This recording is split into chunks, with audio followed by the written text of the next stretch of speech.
Fresh off the weekend, hopefully all the mothers, grandmothers, and aunties felt warm and lovely inside. Of course, you guys should feel warm and lovely inside every time, but especially on last week, celebrating Mother's Day weekend. But you are locked on to the hottest form of content you will find anywhere when you discuss Alabama football, that being In My Own Words, the podcast with yours truly, Stephen M. Smith of Touchdown Alabama Magazine. And we want you to be a part of the show. 205-448-1358, the number to call in. Phone lines open right now, 205-448-1358, for you to be a part of the conversation as we're bringing this to you via Tuscaloosa and streaming this via YouTube. And speaking of YouTube, go ahead right now and hit that subscribe button and turn on those notifications so that you can have the updates, analysis, and alerts on your Crimson Tide. But as always, the show also features the man that stirs the drink, the guy that makes this show even more entertaining than yours truly. I'm talking about John Ivory in the production room. JP, let them know how you're feeling. How's that Mother's Day for you? Yo, what's going on, Tide fans? Man, I'm feeling great. Mother's Day was great, man. Had some barbecue, hung out with my mom, so it was real good. JP had the barbecue. I had the chicken spaghetti, the dressing, the green beans and corn. A little bit of cranberry sauce on that thing as well. But got an awesome jam-packed edition of topics to get to on the day. A little bit later on in the show, we'll have my good friend Mike McCoy, former Alabama wide receiver, part of that 2009 national championship team. He is also one of the co-founders for the Warehouse Performance Institute in Bessemer, so that's going to be fun. But as we dive into our major update of the day, Tua Tagovailoa, former Alabama quarterback, is making it rain, snow, sleet, sunshine, every weather element you can think of. He is putting it down in the club right now as Tua and the Miami Dolphins agreed to terms today on a 4-year deal worth a little bit over $30 million, $19.6 million signing bonus. It is fully guaranteed with a 5th-year team option. So Tua getting it done. Got the deal done. Big ups there to Tagovailoa. Along with him, the Miami Dolphins also agreeing to terms with another former Alabama player, defensive lineman Raekwon Davis, who got his 4-year deal worth $5.65 million with a $1.67 million signing bonus. So all things right, all things flashy, all things cool, all things peaches and cream for the mindset of these two individuals, former Alabama players signing their contracts in Tua and Raekwon Davis. In other news, how about DJ Fluker? The Baltimore Ravens have made it official with him, as they have announced him signing as an offensive guard for the team. Now, he was claimed off waiver wires after being released from the Seattle Seahawks on April 28th. The Ravens and Fluker came to terms on a contract, but as of today, via social media, the team has made it known it has signed Fluker, and with Marshall Yanda, the 8-time Pro Bowler, 2-time first-team NFL All-Pro and Super Bowl champion, announcing his retirement recently. Fluker is one of the favorites to win the starting job at right guard, teaming back up with former Alabama running back and 2009 Heisman winner Mark Ingram. He'll be on the same team as former Alabama offensive lineman Bradley Bozeman, and he will be protecting the reigning MVP of the league, that being one Lamar Jackson. So kudos also in order to DJ Fluker. But that now leads us into the first topic of conversation, ladies and gentlemen. On last week, we saw how the week ended. Taulia Tagovailoa entered the NCAA transfer portal. Some fans were shocked by this. Other fans were like, well, we knew it was going to happen, but it was only a matter of time of when it would happen. So Leah in the transfer portal, and immediately the thought was, what does this do for Bryce Young? Bryce Young, the potential phenom here. Bryce Young, the hotshot 5-star quarterback out of modern-day high school in California. Bryce Young, the hot car. He's the Corvette. He's the Maserati. He's the Ferrari. He's the Mercedes-Benz. He's the Bentley. He's that fresh pair of retro Jordans that you just got to cop when they come into the store. So while this is a big deal for Young, as it puts him square in the conversation of battling for that starting job, trying to take it away from one,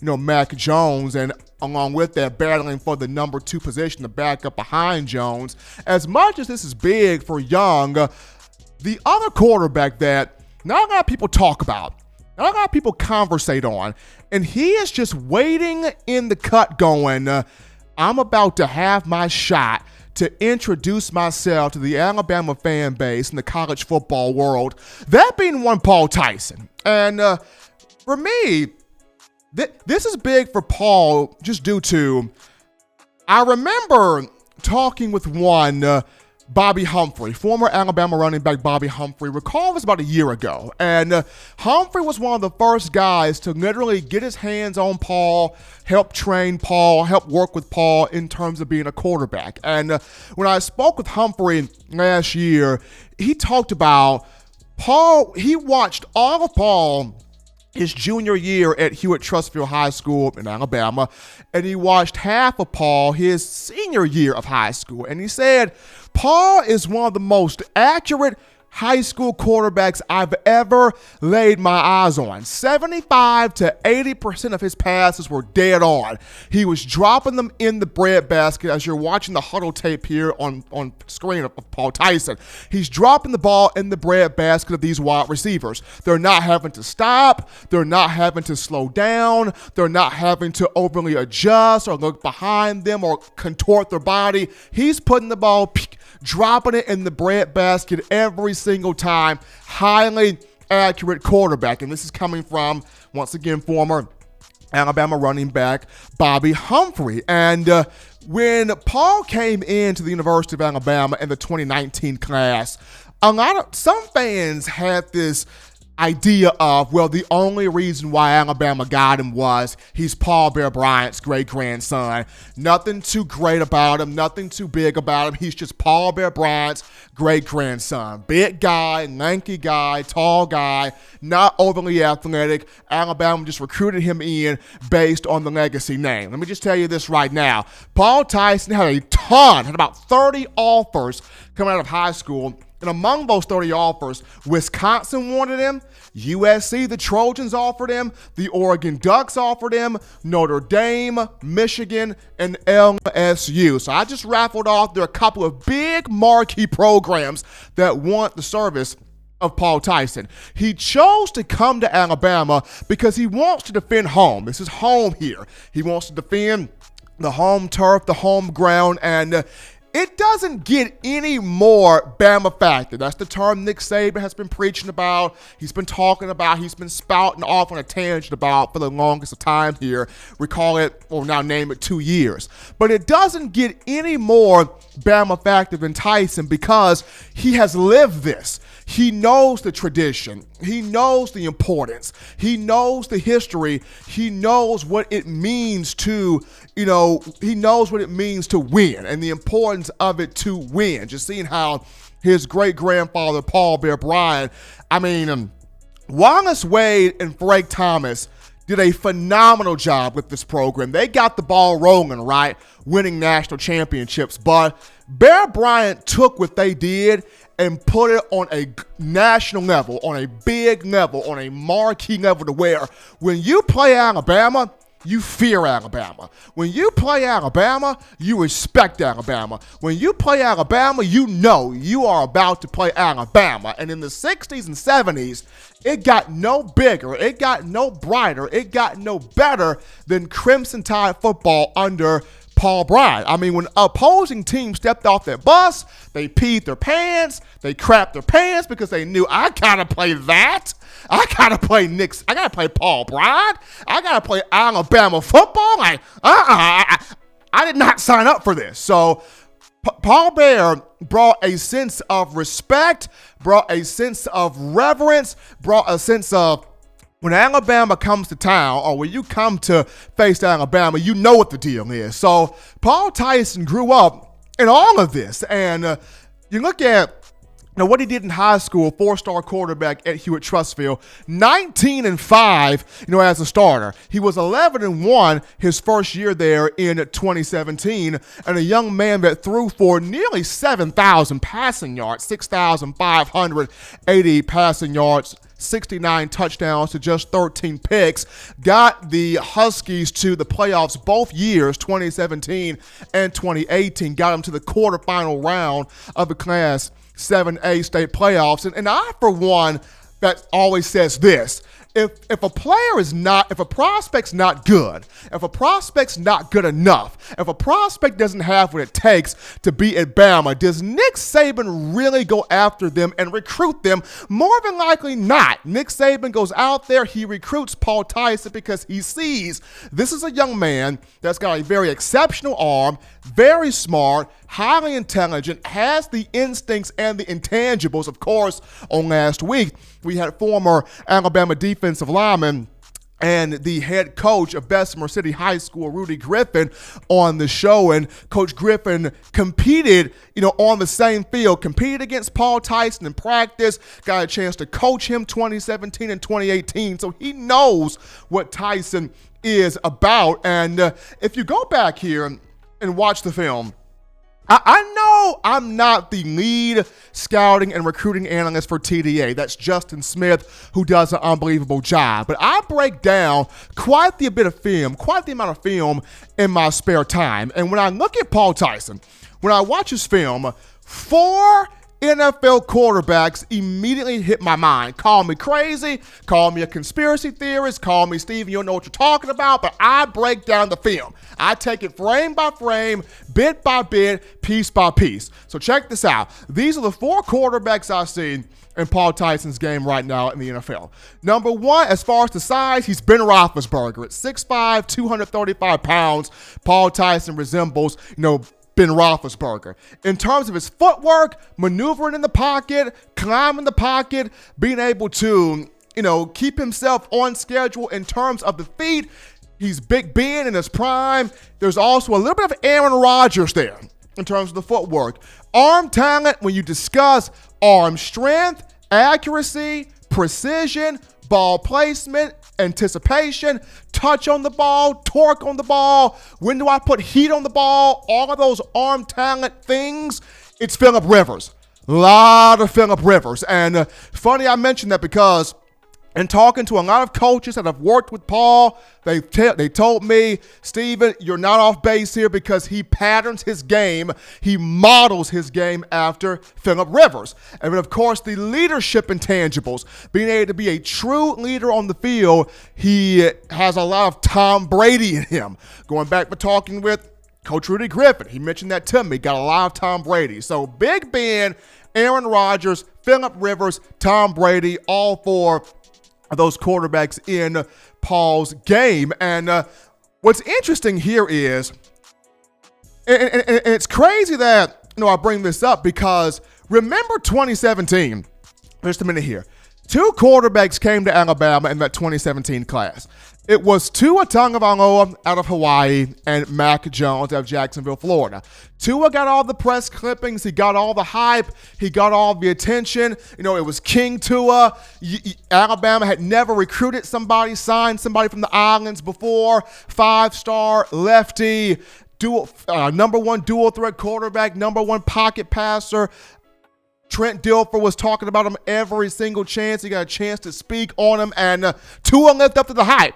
He lived up to it. He hit on every sense of the attention that he got, despite the injuries, because you want to see him do more. But even with the injuries, Tua still hit on all of the expectations. But he came in under all the hype here. Mack Jones, who came in from Jacksonville, Florida, the Bowl School, he came from a championship pedigree program under the late, great Corky Rogers. We had Brent Beard on this show talking about this once before. And though Mack Jones came from a winning powerhouse program, he did not get a lot of attention. He did not get a lot of fanfare. He came in, kept his head down, went to work, and it's interesting how 2 years later, the quarterback that came with all the fanfare in Tua gets hurt against Tennessee, got hurt again against Mississippi State, and Mack Jones, the one that didn't have all the fanfare, here he comes saying,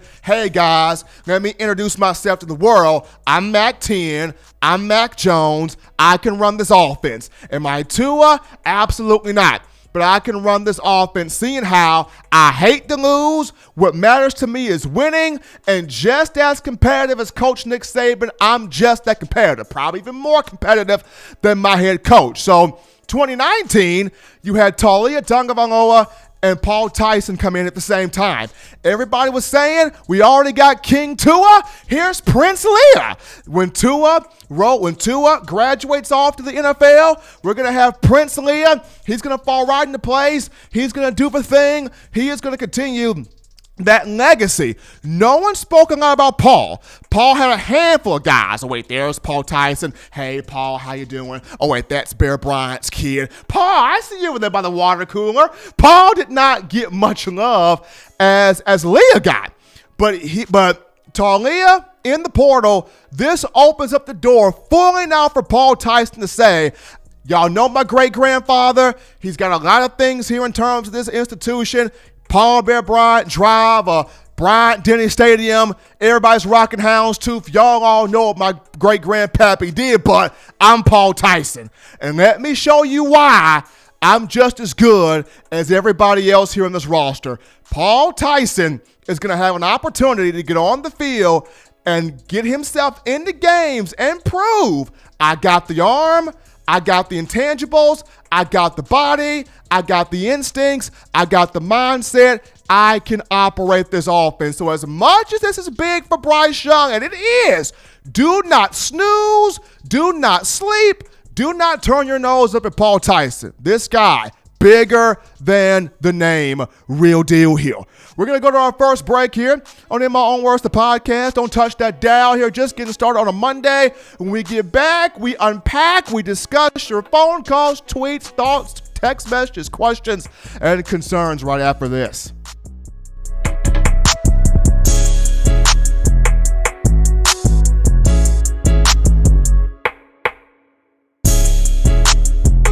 Every sports fan deserves the proper representation. Whitwell Sports introduces to you the Title Towel. Wave that Title Towel in the air like you just don't care. In support of Nick Saban and the Alabama Crimson Tide. Only $9.99 and it lasts a lifetime. Head on over to whitwellsports.com and get your Title Towel today. Touchdown Alabama Magazine is Alabama football's premier publication. A subscription to Touchdown Alabama Magazine is the perfect gift for any Alabama fan. For exclusive news and information, recruiting updates, a free annual print magazine, and more, go to touchdownalabama.com and click join. Only $5.95 per month or pay $49.95 for a full year subscription. That's a saving of almost $22. Make sure to subscribe before it's too late and get our new freshly printed end of the year magazine issue. Go to touchdownalabama.com today and roll Tide. We are back in, folks, from the break on the hottest show on the streets, the best form of Alabama football news, notes, and information in My Own Words, the podcast with your man, Stephen M. Smith, 205-448-1358, the number to call in to let your voice be heard on the show, 205-448-1358. Definitely want to hear from you guys. But we take our first caller in the queue on a Monday, I won't say a Friday, on a Monday, and it's Waylon. Waylon, what's going on, brother? Man, ain't nothing no better than being on TDA on Monday. I tell you, Stephen, we got a lot of people talking about, they're upset with these young guys, the way the age in the area is now. And, you got to go back to way back when with Coach Bryant, when he made that phone call home to you and you answered it. He had you for 4 years. You didn't even play your freshman year. You were developed, and then you played the other 3 years. There was no such thing as a $30 million contract. The biggest contract, I think, if you do your history, you and JP go back, was signed the first big one was Joe Namath when he went to the Jets. And then what? The first $1 million contract was Herschel Walker, the New Jersey Generals. I think I'm on the right track. Is that right? Is that not right, Stephen? That's true because I believe President Trump had stock in that team. Yes. Yeah, he did. And, Joe Willie played his whole senior season with an ace bandage wrapped around his knee. He didn't get it operated on until he went to New York. So these young guys need to, they need to. Times change, we have to change with them. But these guys have to remember the old guys that laid down that smooth asphalt, Stephen, for these young boys to slide right on in. You see what I'm saying? Slide right on into the money and the ball, man. I hear you absolutely. I mean, I look at a lot of these guys signing, these $30 million and $40 million contracts. Sometimes I look at myself and go, I mean, I enjoy talking Alabama football, don't get me wrong, but I look at John over here and I'm like, brother, I'm in the wrong profession. They signed for $30 and $40 million. I'm like, man, where did I miss it at?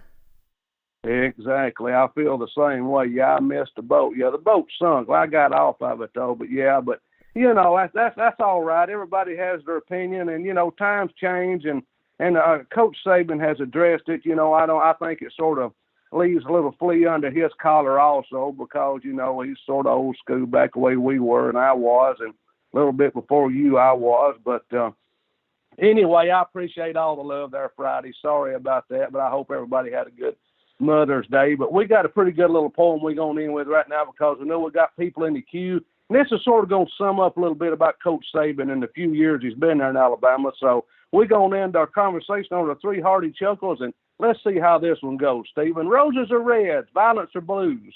It was the year 2007 the Dolphins got the bad news. It was in 2009 Coach Saban held up the natty. Oh, it sure did shine. In 2011 and 12, they were back-to-back. In 2015, they broke Clemson's back. In 2017, we were all in heaven because Bama took apart Georgia's best 11. In 2020, there's one more natty to go. This season, we'll make sure to send Gus and Ed O straight to the toilet bowl. All right, I'm out of here. We'll catch everybody on TDA Wednesday. Y'all have a good next day, too, Wednesday, and be careful, and see you later, Stephen. Bye-bye. Appreciate it there, Wagon. You know what, John? I think he's outdone himself with that one.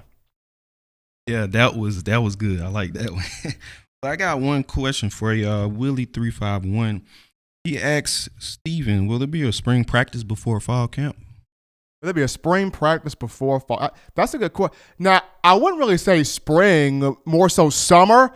There could be, and that goes back to the football oversight committee, the NCAA oversight committee. If they got the 6-week period approved by the NCAA COVID-19 advisory, if they got that approved, then the 6-week summer practice, yes, I could see it, but not necessarily a spring, but a 6-week summer practice. But anyway, appreciating that question coming from Willie351. But going back to Tua's contract here, John. Tua did something really cool, over the weekend. He bought his mom, Miss Diane Tongavaloa, a brand new Cadillac Escalade, as you're seeing the video here appear on screen. The Caddy Escalade, Tua doing it up, for his mom, who really was a rock for that entire family. And what's interesting is every time, Tua had a slight injury, his mom would always find her way to that medical tent. I mean, Miss Diane would not sit down. Tua would get hurt. She coming on the field with her prayer cloths, with her olive oil. She like, I know what y'all doing. I know what you're doing, Jeff Allen. I respect you, Dr. James Andrews. Love you guys. This is my baby. This is my boy. We're going to pray over these limbs in the name of Jesus. We're going to lay this oil and this cloth down, and we're going to make it do what it do. And it's paid off. So, guys, check out the video. Tua surprising his mom on Mother's Day.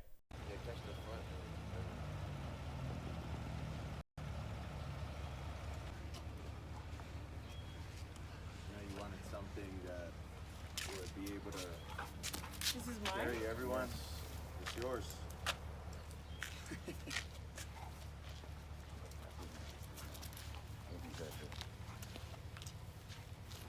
So you can go try your new ride out. Where are we going? I don't know, but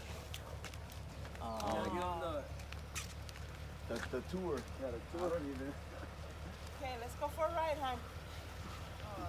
Yep. Thank you, kid. Now that was cool. Tua Tagovailoa gifting his mother a brand new Cadillac Escalade there in honor of Mother's Day, as she has meant a lot to him. So, John, in the future, when, of course, you and myself one day, have children, do you have an idea of the car you want your children gifting you, or are you trying to just buy your own car? Man, I need that Wraith, man. I need that. You need that Wraith? I need the stars in my roof, man. I need that Wraith. So John talking about the Wraith, I'm going to say this. Now, to me, I'm not that overly exaggerated about cars. I mean, I right now, I drive a Hyundai Elantra. I like the Hyundai I do drive, but, I mean, Mercedes would be nice. A BMW would be nice. Bentley would be pretty cool. But, I mean, to me, I just don't get, overly excited or gassed up about cars. I mean, I guess I get that from my pops because he kind of has that, tendency of as long as it gets me from point A to point B, I'm good. But I mean, big ups there to Tua, getting his mom the Cadillac Escalade because I mean, as I mentioned, this was a family that they moved together, they rolled together, and it's just crazy how even with the injuries that he sustained and the surgeries that he had, the whole family kept the faith. He kept the faith. The whole family kept the faith. They worked hard. They put in, a whole bunch of effort. And, Tua goes to Nashville. He works with, Trent Dilfer on a lot of things and gets drafted. But we got another call here in the queue. You are lighting this up on a Monday. What's going on? What's going on, Steven? How you doing? Man, doing good, man. Fresh off the Mother's Day weekend. Got a smile on my face, man. Can't complain here.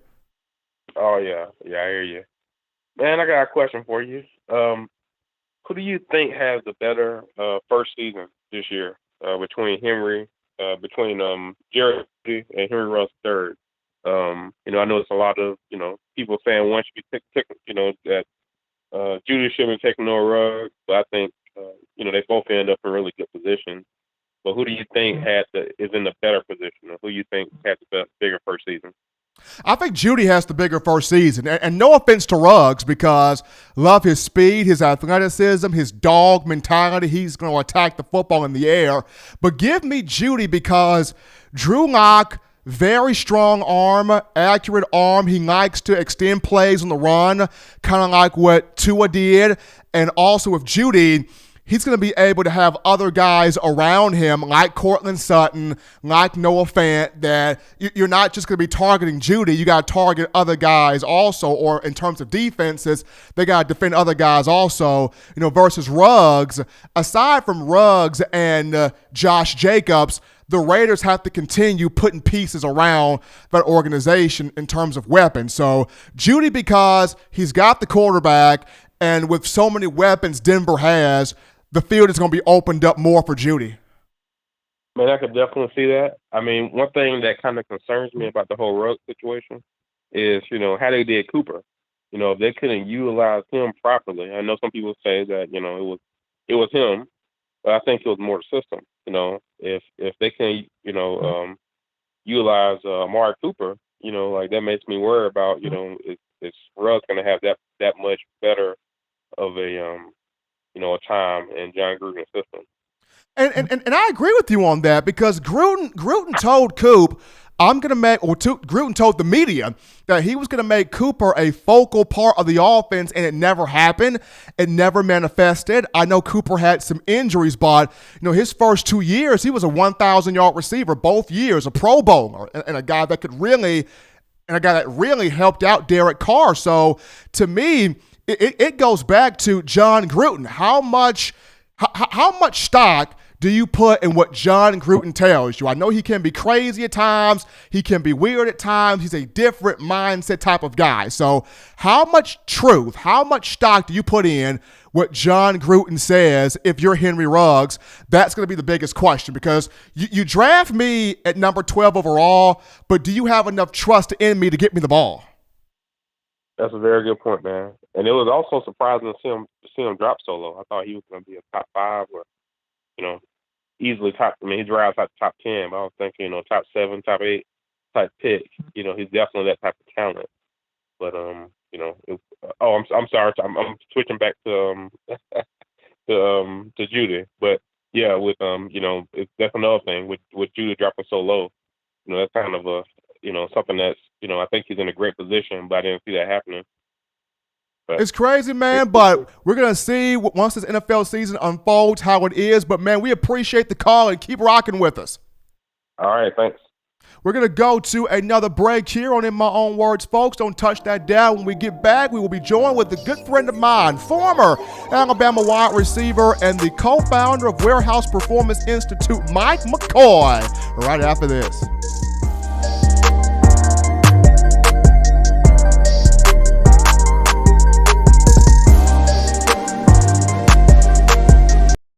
If you want delicious home-style cooking, sushi, and hibachi, check out Otoro Hibachi in the University Mall in Tuscaloosa, Alabama. At home and you can't get away from the TV because the Crimson Tide is about to score? Don't worry, delivery is also available through Waitr and Crimson2go. That's Otoro Hibachi in the University Mall in Tuscaloosa, Alabama. And make sure you let them know the good folks at Touchdown Alabama sent you.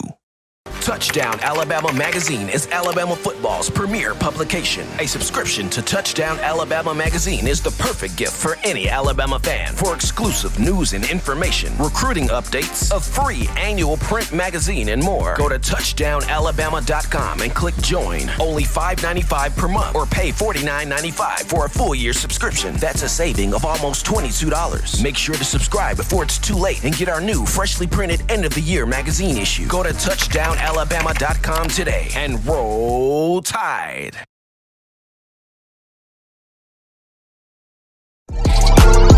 We are back in from the break, folks, on the hottest show on the streets, best form of Crimson Tide football content in My Own Words, the podcast with yours truly, Stephen M. Smith. And we hop to the In My Own Words hotline. We pick up good friend of mine, former Alabama wide receiver, played from 2006 to 09, a critical piece to that 09 championship team, one of the co-founders of Warehouse Performance Institute in Bessemer, the man, the myth, the bona fide legend, Mike McCoy. Brother, welcome in, man. Man, thank you for having me, man. I do appreciate it. We got my man Mike McCoy here in the building if you're just tuning in to the show. And Mike, one thing about you is you embody the next man up mentality under, Coach Saban at Alabama. I know you played with a lot of receivers, but when your number was called, you rose to the occasion, whether it was at wide receiver, whether it was on special teams. So when you look at Taulia Tagovailoa in the transfer portal, and you have Bryce Young and Paul Tyson sort of battling for the backup job behind, Mack Jones. What type of preparation does one have to go through in knowing that my number's going to be called, I got to be ready? What's that preparation like? To be honest with you, man, the good thing about when you play college ball or when you play under Coach Saban, there's no starter. There's new starters every year. Like, you're going to have to fight for your job, So who knows? Like, as of right now, everybody's considering, I'm not calling Mack 10, everybody's considering Mack 10 to be the starter. But you guys seen it years ago when Tua, you take Jalen, for example. He only had 2 losses, and Tua came in and won the job. Nobody's job is ever safe because Alabama is that type of standard. Alabama is definitely that type of standard. We've got Mike McCoy here on the line, former Alabama wide receiver and one of the co-founders of Warehouse Performance Institute out of Bessemer. Mike, that 2009 team, the team you played on, you guys prided yourself on being disciplined. You prided yourselves on being physical, not allowing yourself to be outworked, outplayed, outcoached, anything like that. Can you see this year's team, specifically this year's defense, getting back to that standard?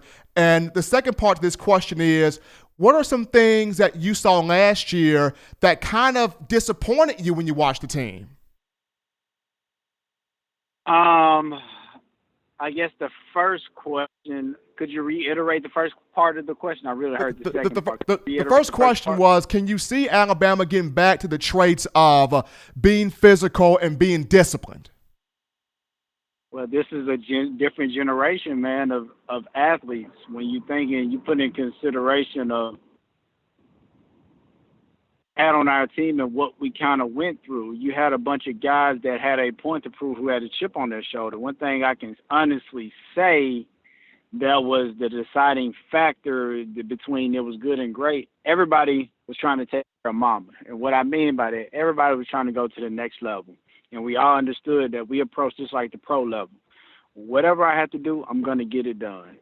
That was the mentality that every last one of those players who put on that uniform, because, you know, and what I mean the generation has changed. Coach Saban used to would not allow us, we weren't able to even watch ESPN sometimes. You know, it's tough to. I mean, he was hard on y'all.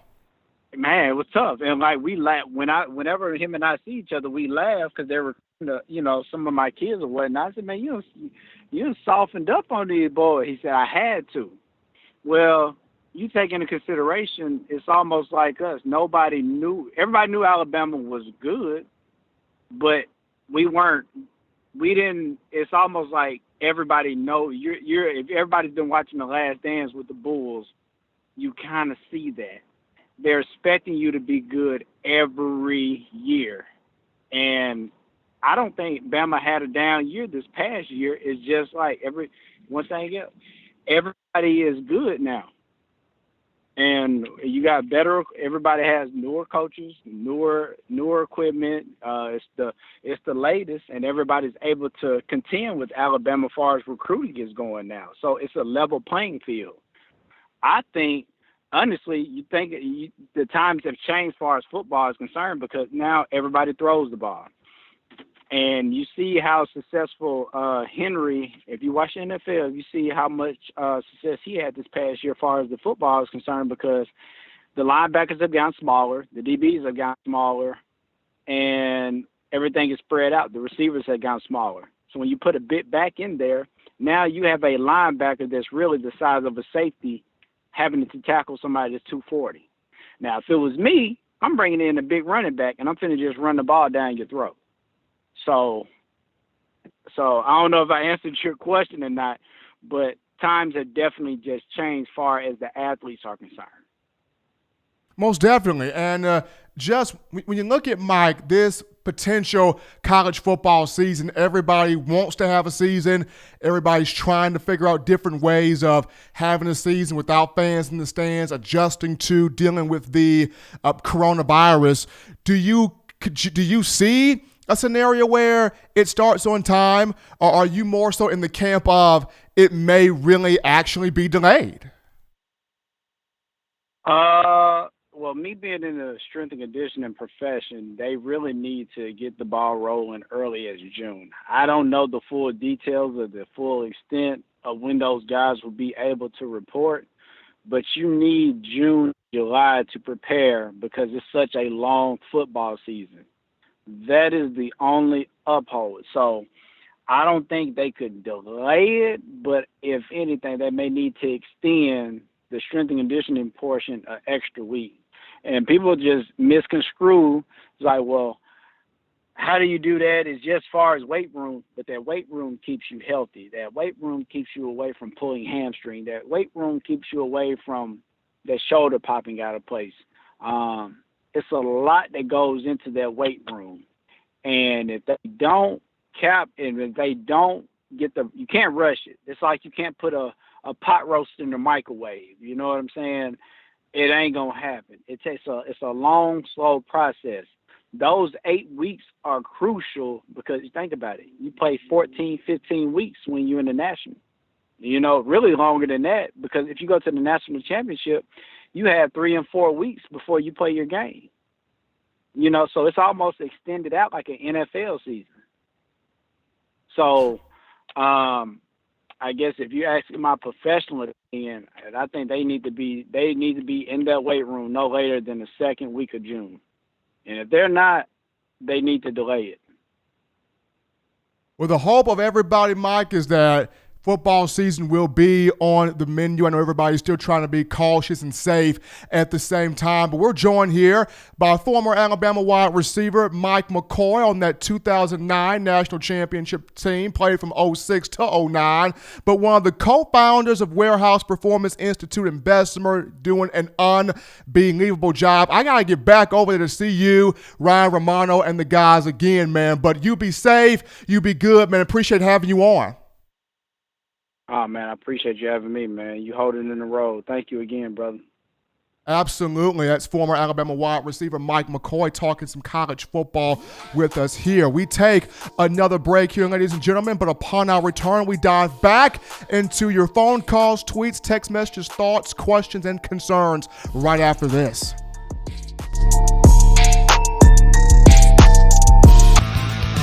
Touchdown Alabama Magazine is Alabama football's premier publication. A subscription to Touchdown Alabama Magazine is the perfect gift for any Alabama fan. For exclusive news and information, recruiting updates, a free annual print magazine, and more, go to touchdownalabama.com and click join. Only $5.95 per month, or pay $49.95 for a full year subscription. That's a saving of almost $22. Make sure to subscribe before it's too late and get our new freshly printed end of the year magazine issue. Go to touchdownalabama.com today and roll Tide.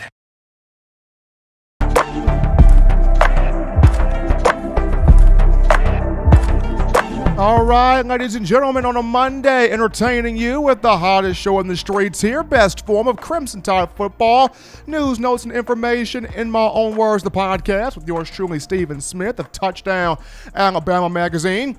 205-448-1358, folks, and I'm going to get into have a dialogue, conversation, talk Tide football with yours truly, 205-448-1358. Definitely want to hear from you. We also have a lovely YouTube chat line for your concerns as well. And John, we got a question in the chat line. Yeah, Nick Saban Jr. asks, how well do you think Jordan Battle will be this season? I think he's got the opportunity to be really, really good.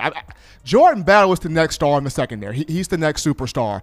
He will take over for the departed Xavier McKinney in that free safety role. I think Battle's a superstar.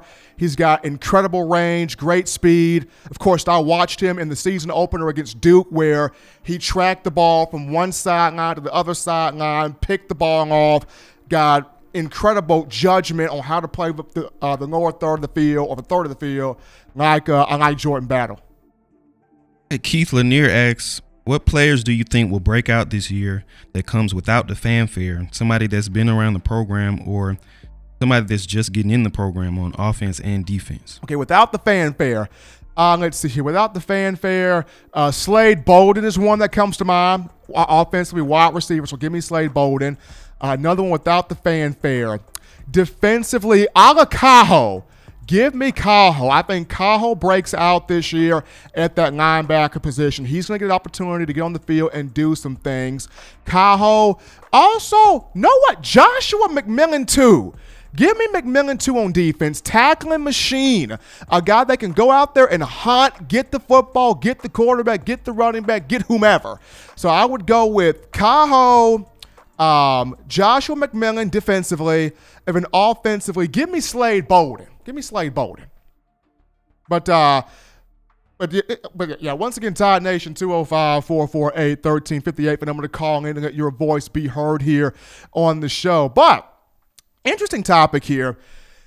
There are certain words, terms, phrases, statements that need to be saved or reserved for people, teams that have actually earned them. And Miles Brennan, who is LSU's quarterback, was the backup quarterback last year to Joe Burrow.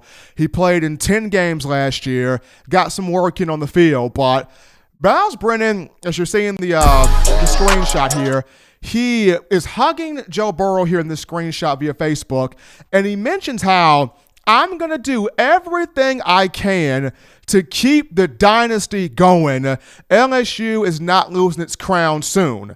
Go Tigers. And while I understand him pumping up his team, pumping up the program, pumping up the fans, and I get that, but he used the word dynasty here.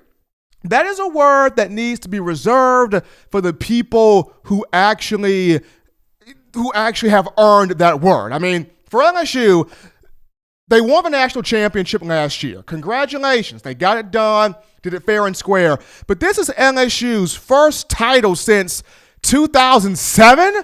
This is LSU's first title in 10 plus years. The last time LSU won a title, I was 4 eyes and train track mouth. Like, I had braces and glasses. I can poke fun of myself. But I was 4 eyes and train track mouth the last time LSU won a title. I mean, it was the first time they won a title in 10 plus years. It was the first time they won an SEC championship since 2011. It was the first time they beat Alabama since the 2011 regular season. So, throwing that word out there a little too loosely, that word dynasty. When you win 2 championships, when you go back to back, or you win 2 in a 3-year or 4-year span, then that's where the whispers of dynasty happen. They could have a dynasty here. They could be something special. They could be something good. They could be something legit. It's not until you win the 3rd championship and do 3-peat, or do 3 in a 4-year span, or 3 in a 5-year span, where people actually start saying, okay, this is a dynasty. This is starting to be an unprecedented run of championships.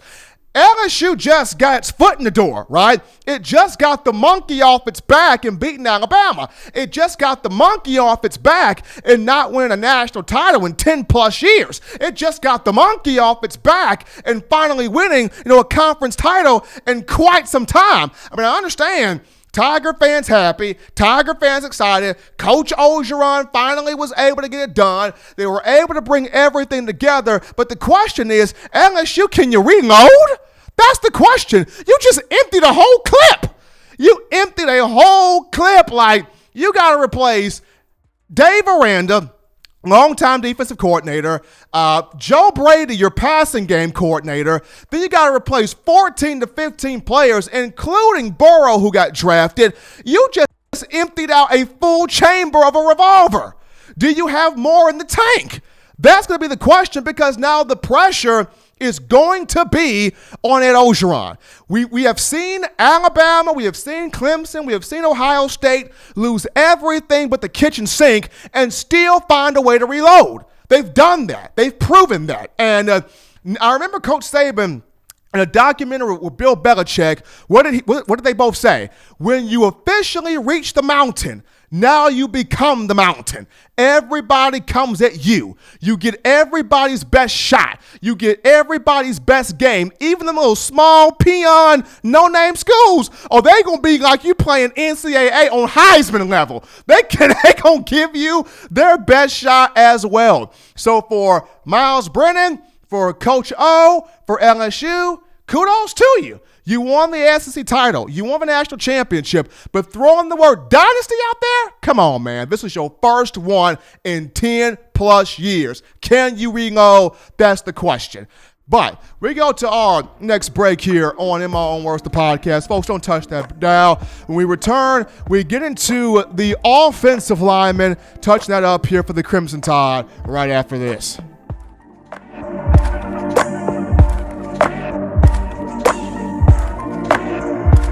If you're an avid Alabama Crimson Tide fan and you love to flaunt it, then show your Alabama Crimson Tide support by grabbing the All-Bama sneakers. They feature bold Crimson Tide graphics, so no one will be able to question where your allegiance lies. When you add these sweet sneakers to your Alabama Crimson Tide collection, go to stsfootwear.com and use the code TDAlabama for $15 off your purchase. That's code TDAlabama for $15 off your purchase. Go to stsfootwear.com and get your All-Bama sneakers today.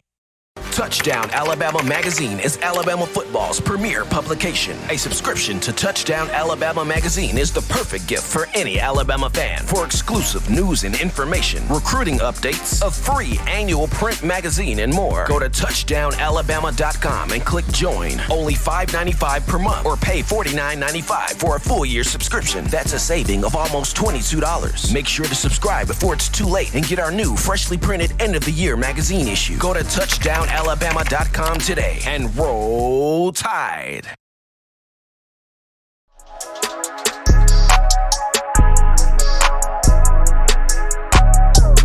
appreciate everybody for rocking and rolling here with us on a Monday, fresh off the weekend. In my own words, the podcast, hottest show on the streets, best form of that Crimson Tide news, notes, and information you can get your hand on. Got a little tongue-tied there. Yours truly, Stephen M. Smith. And we get to the big boys, the offensive linemen, the group that does the dirty work, not always appreciated, but they get the job done. And in terms of Alabama, Crimson Tide, anything short of a Joe Moore award for this offensive line would be a disappointment, just seeing how you look at the talent, the experience, the playmakers on this front group, and just highlighting some guys here for just a moment here. When you have Alex Leatherwood, who's a former 5-star. Landon Dickerson, a former 5-star. Evan Neal, a 5-star. You've got Deontay Brown, a mid to high 4-star. There's a lot of talent here on this offensive line. There's a lot of power. There's a lot of strength. There's a lot of footwork. There's a reason as to why head coach Nick Saban encouraged one Najee Harris to come back for his senior year so that he could have the opportunity to run behind arguably one of the best offensive lines that's going to be in college football in the upcoming season. Now, even though I've mentioned all of this, Coach Saban is also going to have to play some young guys. He's also going to have to get some younger players some experience due to there's a good chance, there's a strong possibility that after this season, you lose Leatherwood, you lose Dickerson, you lose Deontay Brown to the NFL draft, and all potentially, first-round guys. There's a good chance you could open the 2021 season with just Alex Leatherwood, with just Evan Neal, back on the roster. So first and foremost, a guy that, Bama's got to play more is Dorian Downcourt, the 4-star out of the Maryland area, if I'm not mistaken. And Downcourt at 6'3", 300 pounds, a guy that's highly athletic, highly versatile, highly instinctive. When I watched him play last year, and him creating those 2 long touchdown opportunities for one Keelan Robinson, when I watched him take on a defensive lineman and then quickly work up to the linebacker, I saw a young Antoine Caldwell back in his day, with the Crimson Tide back in 2008, one of the most athletic centers, Bama has had in the Saban era. And when I watch Downcourt, I see a lot of Caldwell. And while this past season, Dickerson gave you some physicality, he gave you some nastiness, some toughness, that junkyard dog meanness at that center spot, and we enjoyed that. But when you look at Downcourt, this gives you a natural-born center. If Alabama was to take Dickerson, move him to right tackle, make Downcourt the center, now you've got a naturally born center at that spot, and you give an alternative or an ultimatum for one Najee Harris. Najee can run power off the left side to where you've got the experience of Leatherwood and Neal and the 5-star, talent to boot there, or you can run power off the right side, the mean junkyard dog side of Deontay Brown and Landon Dickerson. So you're giving Najee Harris a choice here if you put Downcourt at that center position. You're going to have to play him. Another guy, Pierce Quick.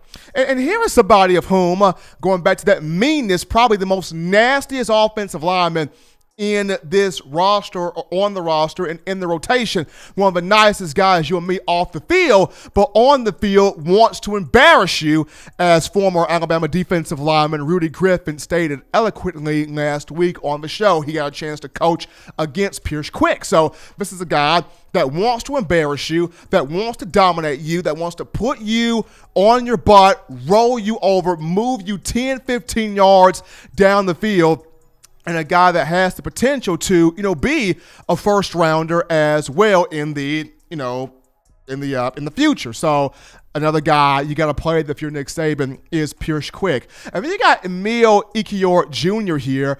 And here's somebody that from Cathedral High School in Indianapolis, Indiana, a guy that he juggled both guard and center.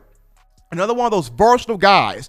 He can seamlessly play either position and got hurt last year when he's healthy, if he can stay healthy, this is another guy that gives you that depth, that diversity, that versatility, can play, multiple roles, and not just those three. You've got guys like Amari Kite, who can be a big-time offensive tackle. You've got guys like Tommy Brown. You've got guys like Tanner Bowles. So Alabama, very deep, very versatile, very diverse along this offensive line. So this is a group that is looking squarely at the opportunity to win the Joe Moore Award in protecting the likes of Mack Jones in the pocket at quarterback, also protecting the likes of Bryce Young and Paul Tyson once they get the opportunities to be on the field, but also have that ability to impose their will on defenses to where they can wear those guys down. They can lean on those guys,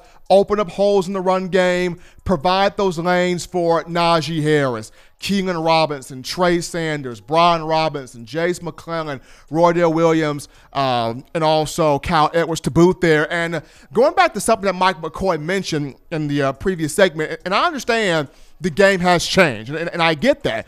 People want to throw the ball more. People want to have a more aerial attack. People want more excitement, more explosive plays offensively. And while that is true, another one of those things that Coach Saban wants, he wants a balance. He wants to be able to have a chance where when we want to run the football, when Alabama wants to run the football, it can line it up and it can run the football. There were moments where Nick Saban was kind of looking antsy on the sideline last year, going, this would be a great moment to run the football. This would be a great moment for the ground and pound. I know you want to throw it, Tua. I know you want to, take all your chances downfield. I know you want to take your shots, and you're a competitor, and I respect that. But Tua got a young defense here, dealing with some injuries here, want to run the football, keep defense fresh, keep defense on the sideline, have defense breathe a little bit, and work on tiring out the other defense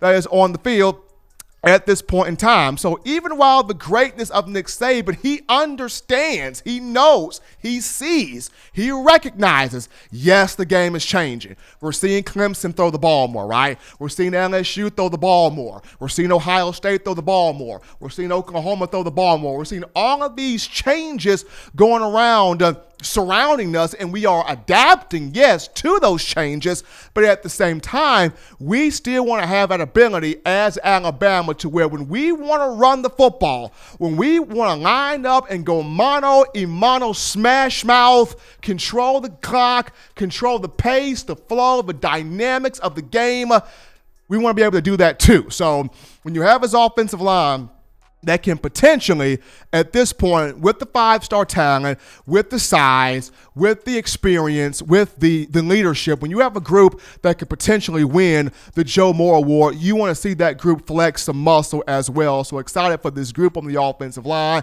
Nick Saban got to play some young guys as well. But as always, ladies and gentlemen, you want the best in news, notes, and information on your Crimson Tide. Very simple to get this. You download the Touchdown Alabama Magazine app. You get this from the iPhone App Store, if you're rocking Team Apple. You go to the Google Play Store if you just so happen to have the Android phone. The podcast options, if you are audio listening pleasures, just so happen to be iTunes or Apple Podcasts, Spotify, Stitcher, TuneIn Radio, Overcast.fm, Google Play, or iHeartRadio. We got you locked and loaded right here. If the good and gracious Lord sees fit, I will return on Wednesday, continuing the conversation of Crimson Tide football. But as always, my friends, husbands, love your wives. Wives, appreciate, value those husbands. Children, find that way to legitimately not be bored. Get those 3 hearty meals a day, those 3 great laughs a day. Protect yourself. Protect the loved ones around you. Until next time, folks, it's been your man, Stephen M. Smith. This has been In My Own Words.